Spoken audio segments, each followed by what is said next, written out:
Now we've talked about how to simulate random numbers from simple probability distributions, but the question now is, what if you want to simulate data from a model? So, for example, like a linear model.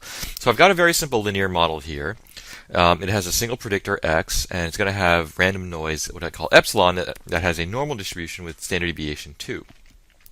The outcome is going to be generated with using these two regression coefficients. I've got an intercept beta naught and a slope beta 1. I'm going to assume that beta naught is equal to 0.5 and beta 1 is equal to 2. So the question is, how do I simulate from this model now that I've specified what it is? So I set the seed. Remember, it's always very important to set that seed. So I set it to 20. I generate x, the predictor, which has a standard normal distribution. I generate epsilon, which is going to have a standard normal distribution with mean 0 and standard deviation 2. And then I'm going to add them all together after multiplying the regression coefficients to generate my y. And so from the summary here, you can see that y has roughly a mean of 0.68. And it ranges from about -6 to +6. And then I can plot the data to see what they look like. And here they are on the next slide. So this is the plot of the x that I simulated and the y that I simulated from the linear model. And you can see that they very clearly have a linear relationship that follows the model that we specified. So just a slight variation of the previous example. What if x is instead of x being a normal random variable, what if x is a binary random variable? So remember, maybe it represents gender, or maybe some treatment versus control, or something like that. So here, that's very simple. I can generate binary data using the binomial distribution and the RBinom function. So I set the seed again, and I generate 100 binomial random variables, and these are going to have this comes from the binomial distribution, which is n equal to 1 and p equal to half.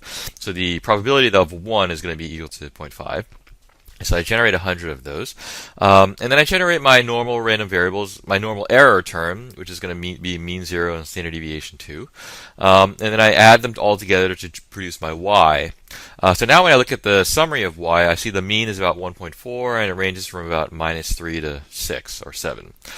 So when I plot the data, of course, they'll look very different, because the x variable is binary, but the y variable is still continuous. It's normal.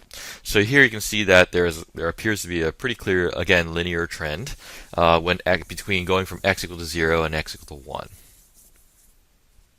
Now suppose we want to simulate from a slightly more complicated model, a generalized linear model, perhaps with a Poisson distribution. And so, for example, we might want to simulate some outcome data that are count variables instead of continuous variables. So we have to use a slightly more complicated approach to do this, in particular because the error distribution is not going to be normal. It's going to be a Poisson distribution. And so let's assume that the outcome y has a Poisson distribution with mean mu, and that the log of mu follows a linear model with the intercept beta naught and a slope beta 1. So x is going to be one of our predictors. So let's assume that beta naught is 0.5 and beta 1 is 0.3. So how do we simulate from this model to get our Poisson data?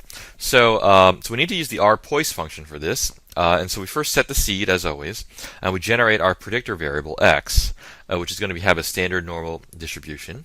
Then we're going to generate our linear predictor log of mu, which is just adding the slope and the intercept and the slope coefficient times x. So that's the log of our linear predictor, but in order to get the mean for our Poisson random variable, we need to exponentiate that. So we simulate 100 of these Poisson random variables using the RPois function, and we give it the exponential of our log mean. So when we summarize this, you'll see that the mean is about 1.5, and it ranges between 0 and 6. When I plot this data, you'll see that they look like Poisson data, and that there's clearly a linear relationship between x and y. As x increases, the count for y generally gets larger, but the data are still count variables here.